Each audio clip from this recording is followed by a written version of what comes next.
Ladies and gentlemen, welcome back to my channel. Subscribe it kindly, like it, share, and then you comment. On this channel, we analyze about local and national politics. Sasa wa Kenya, wacha niwapeleke na siasa kidogo. Juzi tuliweza kuona the former president Uhuru Kenyatta akiwa spotted huko Nigeria wakiwa na Kalonzo Musyoka. Na tunajua siasa za Kenya vile zinaenda. Tunajua ya kwamba Rigathi Gachagua ana support Stephen Kalonzo Musyoka kwa presidential candidate in 2027. Na tunajua Uhuru Muigai Kenyatta ana support Fred Okengo Matiang'i in 2027. How comes Stephen Kalonzo Musyoka anaonekana akiwa na the fourth president of this country huko Nigeria? What I know, hakuna kitu kina happen hivyo kwa siasa. Everything in politics happens with a reason.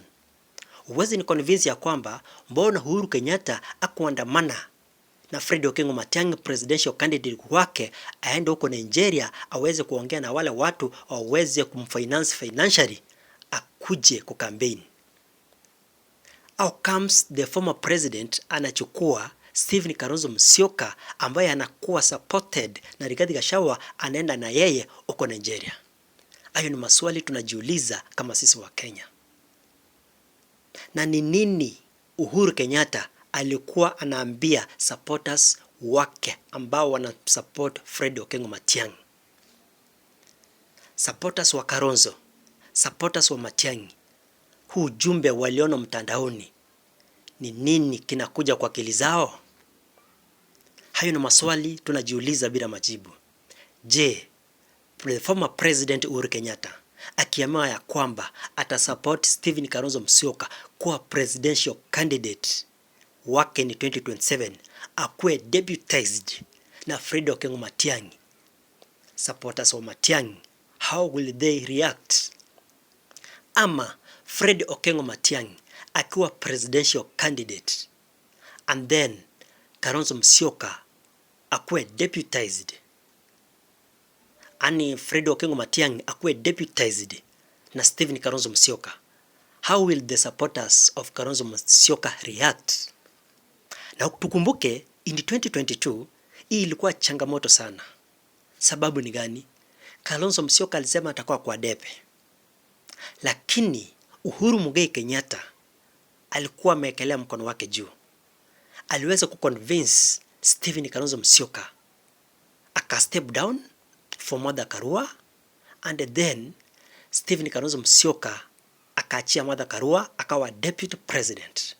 Je, in 2027 Stephen Kalonzo Musyoka ata step down for Fred Okengo Matiang'i, ama ni Fred Okengo Matiang'i ata step down ili aweze kuachia Stephen Kalonzo Musyoka kwa presidential candidate in 2027 vile Stephen Kalonzo Musyoka alifanya in 2022?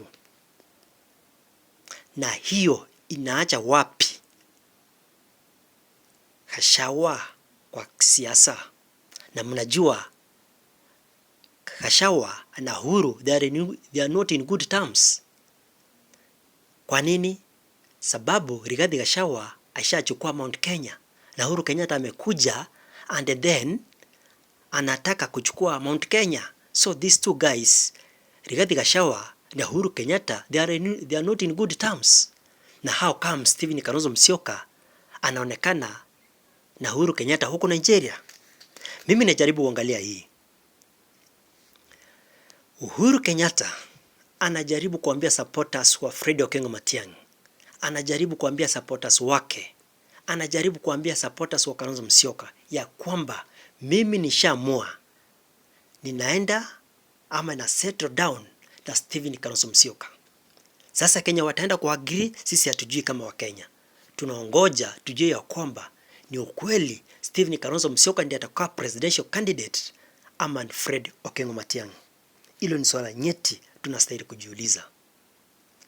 Na nataka kuuliza Fred Okengo Matiang'i, kama Uhuru Kenyatta atasema ya kwamba Stephen Kalonzo Musyoka ndio presidential candidate, wewe ukae deputy wake, utakataa ama utakubali? Your answer is as good as mine. Atakataa, sababu Uhuru Kenyatta ndiye atafinance campaign ya Fred Okengo Matiang'i.